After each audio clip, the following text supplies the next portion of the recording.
बोले वृंदावन हरिलाल की। जब विवाह हुआ आपने कहा महाराज बधाई हो, अब तो आप समधी बन गए। उन्होंने कहा नहीं नहीं महाराज, भाई विवाह तो बहुत अच्छे से आपने कराया, आपका भी धन्यवाद। हमने कहा महाराज ये बताओ समधी तो बन गए, समधी का अर्थ पता? समधी तो तुम बन गए, लेकिन समधी का अर्थ भी तो पता होना चाहिए। तो उन्होंने धीरे से अपनी मुस्कान निकाली, धीरे से मुस्कुराए, बोले महाराज कैसी बातें कर रहे हो, तुम हमसे ये पूछ रहे हो समधी का अर्थ क्या है? अरे हम अर्थ के लिए तो समधी मिल रहे, बढ़िया 2 लाख रुपए फॉर्च्यूनर मिल रही थी, तुम समधी बन गए।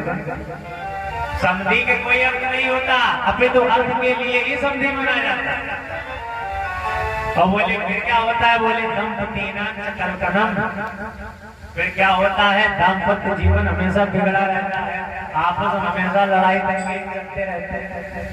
बोले नारद जी ने कहा कि जब इस प्रकार से गृहस्थों की जिंदगी देखी तो मेरे मन में विचार आया कि तीर्थ स्थानों पर भी उनको शांति नहीं मिली, बाबाओं के यहाँ भी उनको शांति नहीं मिली, गृहस्थों के यहाँ भी उनको शांति नहीं मिली।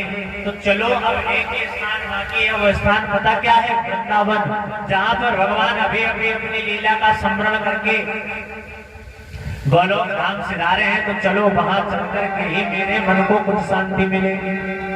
तो ऐसा मन में विचार करके आज नारद जी वृंदावन के अंदर प्रवेश करते हैं। और वृंदावन में जैसे ही प्रवेश करते हैं तो पता एक दिव्य चीज देखते हैं। दिव्य चीज पता क्या है?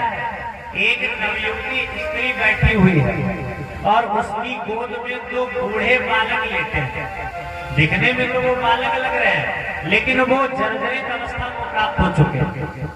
उसके चारों ओर विविध प्रकार की स्त्रियां बैठी हुई।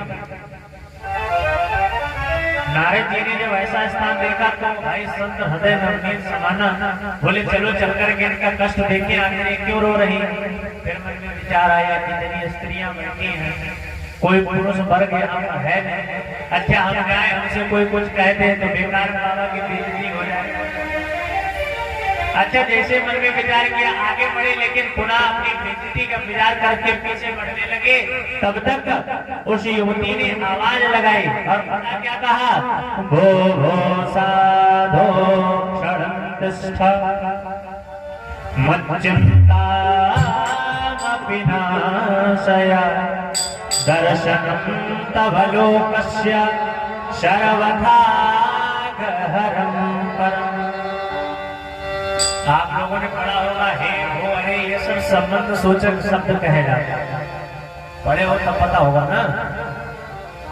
बताया जाता है हे हो अरे, ये सब संबंध में प्रयोग किए जाते हैं। तो संबंध पूर्वक आज सम्मान पूर्वक नारद जी को बुलाते हैं, कहते अरे बाबा आप जरा रुक तो जाइए। अरे हमने तो सुना है केवल आपके मुखार बिंदु को देखने से ही जो आदि दैविक आदि दैहिक आदि भौतिक ताप है सब नष्ट हो जाते हैं।